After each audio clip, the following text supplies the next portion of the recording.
Everyone, welcome to Sunday சமையல்ங்க.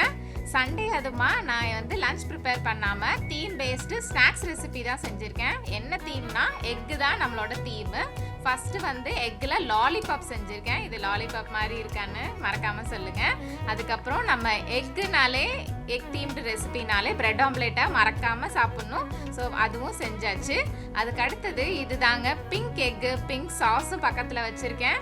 So boiled எக்கில் pink egg வந்து இன்றைக்கி try பண்ணியிருக்கேன். அதுக்கு அடுத்தது இது என்னென்னா எக்கில் மஞ்சூரியன் ட்ரை பண்ணியிருக்கேங்க. நல்ல கலர்ஃபுல்லாக சூப்பராக ஃப்ளேவர்ஃபுல்லாக வந்திருக்கு. அதுக்கு அடுத்தது இது வந்து எக்கில் கட்லெட் செஞ்சுருக்கேன். இது வந்து நம்ம எக்கு வடைன்னு சொல்லலாம், இல்லை வந்து பர்கருக்கு நடுவில் பேட்டியாகவும் யூஸ் பண்ணலாம். அதுக்கு அடுத்தது இது தாங்க நம்ம ஃப்ரெஞ்ச் ஸ்டைலில் செஞ்ச ஃப்ளஃபி ஆம்லெட்டு.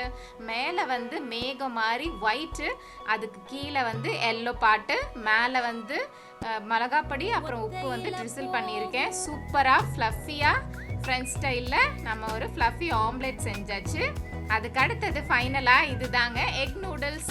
நான் நார்மல் நூடுல்ஸில் எக்கு போட்டு நான் நூடுல்ஸ் செய்யலைங்க. இது வந்து எக்கையே ஆம்லெட் போட்டு அதை நூடுல்ஸாக கட் பண்ணி எக் நூடுல்ஸ் செஞ்சுருக்கேன். இது தாங்க இன்றைக்கி நான் ப்ரிப்பேர் பண்ண egg themed snacks recipes. Thank you.